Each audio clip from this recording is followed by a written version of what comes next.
Il est 9h38 et nous sommes de retour dans votre émission hebdomadaire La Lettre de l'Acheteur, le live, le mini-mag sur les matières premières agricoles en partenariat avec place-de-la-bourse.fr. On va poursuivre cette émission, poursuivre sur ces échanges sur les dynamiques de la filière agricole et de la filière alimentation avec notre invité du jour, puisque j'ai le plaisir d'accueillir aujourd'hui Pascal Lerousseau, qui est président de la Chambre d'agriculture de la Creuse. Bienvenue à vous, Pascal Lerousseau. Merci d'être avec nous aujourd'hui pour contribuer à ce mini-mag. Vous m'entendez bien ? Oui, je vous entends très bien. Bonjour. Bonjour. Les agriculteurs creusois ont manifesté mercredi après-midi contre la hausse des prix des matières premières, du carburant et des engrais. Pensez-vous que ce soit une problématique uniquement creusoise ou finalement une problématique qui peut se retrouver sur l'ensemble du territoire français ?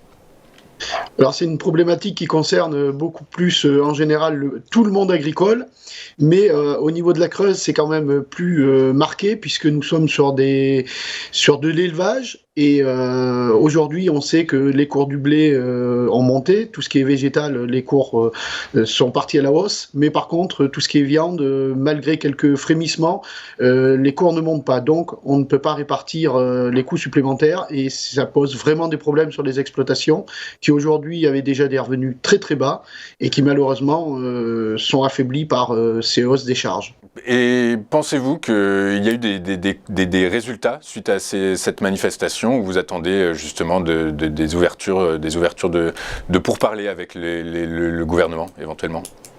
Alors aujourd'hui, bien sûr qu'il n'y a pas eu de résultat, puisque c'était un tour de chauffe, puisque samedi, nous serons à nouveau dans les rues de Guéret, mais nous avons appelé beaucoup plus une manifestation beaucoup plus générale par rapport à la hausse des charges, surtout du carburant, parce que ça concerne tout le monde rural qui aujourd'hui est frappé par cette hausse et qui ne peut pas répartir sur ses coûts de production. Donc nous espérons bien que samedi, il y aura une grosse manifestation sur la Creuse et que cela fera bouger un peu les lignes et peut-être que d'autres départements suivront, en mangeront le pas derrière nous. D'accord, pourront vous rejoindre. Je vous remercie, Monsieur Lerousseau. On marque une petite pause et je vous dis à tout de suite.